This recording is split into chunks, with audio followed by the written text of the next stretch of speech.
کچھ عجیب سلسلے رہے اپنوں سے، نہ نفرتوں کی وجہ ملی نہ محبتوں کا صلہ۔ اچھی کتابیں اور اچھے دل ہر کسی کی سمجھ میں نہیں آتے، یہی وجہ ہے کہ اچھی کتابیں ہمیشہ گرد اور اچھے دل ہمیشہ ٹھوکروں کی زد میں رہتے ہیں۔ زندگی کے ہاتھ نہیں ہوتے لیکن کئی دفعہ ایسا تھپڑ لگاتی ہے کہ پھر ساری عمر اس کا نشان نہیں جاتا۔ جس طرح چھوٹے چھوٹے سوراخ بند کمرے میں سورج طلوع ہونے کا پتہ دیتے ہیں، اس طرح چھوٹی چھوٹی باتیں انسان کا کردار نمایاں کرتی ہیں۔ جس انسان کی سانس نکل جائے وہ زندہ نہیں رہتا، لیکن جس انسان کے دل سے احساس نکل جائے وہ انسان ہی نہیں رہتا۔ آستین کے سانپوں سے بچ کر رہنا چاہیے، پہلے ہمدردی کر کے آپ کے راز معلوم کرتے ہیں اور پھر وہ راز لوگوں میں بانٹ دیتے ہیں۔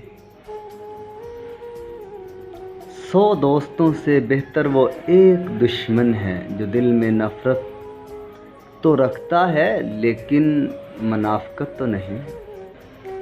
عزت نفس اور انا میں وہی فرق ہے جو فخر اور غرور میں ہوتا ہے۔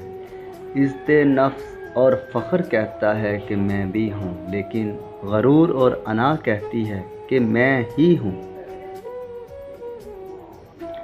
خوشیاں پرائی ہوتی ہیں، سب میں بانٹ دی جاتی ہیں، درد صرف اپنے ہوتے ہیں، دل میں رکھنے پڑتے ہیں۔ دوست، انسان ہونا ہمارا انتخاب نہیں، قدرت کی عطا ہے، لیکن اپنے اندر انسانیت بنائے رکھنا ہمارا انتخاب ہے۔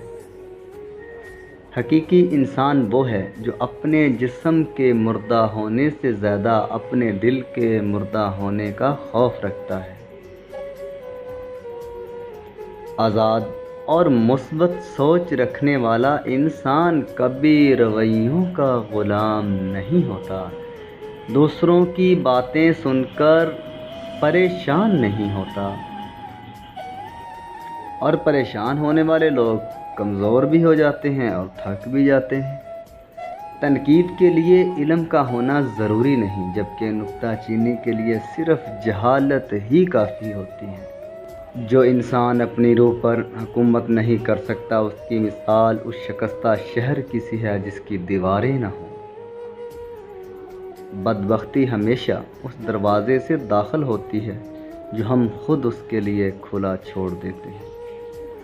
اگر تمہیں کسی ایسے شخص کی تلاش ہے جو تمہاری زندگی بدل ڈالے تو آئینے کے سامنے اس کو ڈھونڈو۔ خدا نہ کرے کبھی دور ہونا پڑے تم سے، جی نہیں پاتا کوئی جان سے بچھڑ جانے کے بعد۔